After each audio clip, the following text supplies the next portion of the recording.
नमस्कार, मी मयुरी आणि आपण पाहत आहात मुंबई आउटलुक। दशक होतो 1960चं। महाराष्ट्रातल्या एका गावात तमाशाचा फट रंगात आला होता। ढोलकीची थाप आणि सुरांची जुगलबंदी चालू होती। स्टेजवर एक 28 ते 30 वर्षाची तरुण महिला चेहऱ्यावर हास्य ठेवून पायात घुंगरू बांधून नाचत होती। प्रेक्षक तिच्या लावण्यांवर फिदा होते, पण त्या फडावरील कोणालाच माहिती नव्हतं की ती 9 महिन्यांची गरोदर आहे। नाचता नाचता अचानक तिला प्रसूती कळा सुरू झाल्या। वेदना असह्य होत्या, पण तिने कार्यक्रम थांबवला नाही। सोबतच्या कलाकारांना गाणं चालू ठेवायला सांगितलं आणि ती शांतपणे बॅक स्टेजला गेली। विंगेतल्या एका कोपऱ्यात तिने एका बाळाला जन्म दिला। अंगावर रक्ताचे डाग, बाळंतपणाच्या त्या भयंकर वेदना आणि डोळ्यात पाणी। अशा परिस्थितीतही त्या माऊलीने पुन्हा एकदा पदर खोसला, पायात घुंगरू बांधले आणि काहीच मिनिटांनी ती पुन्हा स्टेजवर आली। ती पुन्हा गायला लागली, नाचायला लागली, जणू काही झालंच नव्हतं। कलेसाठी स्वतःच्या जीवाची आणि नवजात बाळाचीही पर्वा न करणारी ही माऊली म्हणजेच महाराष्ट्राची लावणी सम्राज्ञी विठाबाई नारायणगावकर। विठाबाईचा हा थक्क करणारा किस्सा पुन्हा एकदा चर्चेत येण्याचं कारण म्हणजे त्यांच्याच याच थक्क करणाऱ्या जीवन प्रवासावर आधारित इठा हा भव्य मराठी चित्रपट लवकरच प्रेक्षकांच्या भेटीस येत आहे।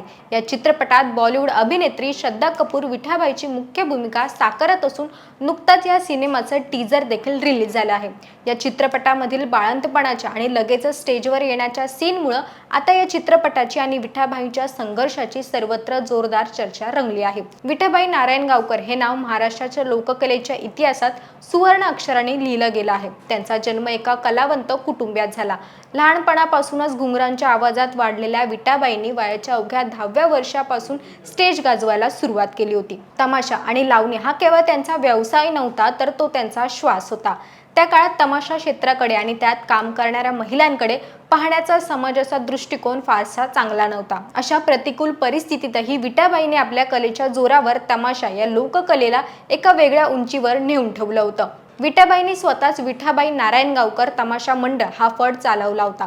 रात्र रात्र जागून गावोगावी फिरून त्यांनी महाराष्ट्राची लोककला जिवंत ठेवली होती। विठाबाईंनी केवळ आपल्या नृत्यानेच नाही, तर त्यांच्या आवाजानेही रसिकांच्या मनावर राज्य केलं। त्यांच्या कलेची दखल थेट देशाच्या सर्वोच्च पातळीवर घेतली गेली। तमाशा क्षेत्रातील अत्यंत मोलाच्या योगदानासाठी त्यांना भारताचे राष्ट्रपती डॉक्टर सर्वपल्ली राधाकृष्णन यांच्या हस्ते मानाचे राष्ट्रपती पदक देऊन गौरवण्यात आले होते। हा सन्मान मिळणाऱ्या त्या पहिल्या लावणी सम्राज्ञी होत्या। त्यांच्या आयुष्यात अनेक चढ उतार आले, गरिबी आली, सावकाशी पाश आले, पण त्यांनी कधीही घुंगरू सोडले नाहीत। जीवनाच्या शेवटच्या क्षणापर्यंत त्या कलेशी एकनिष्ठ राहिल्या। आज इठा चित्रपटाच्या निमित्तानं विठाबाईंचा हा अलौकिक आणि अंगावर काटा आणणारा संघर्ष पुन्हा एकदा रुपेरी पडद्यावर जिवंत होणार आहे। श्रद्धा कपूर या भूमिकेला कसा न्याय देते हे पाहणं औत्सुक्याचं ठरेल।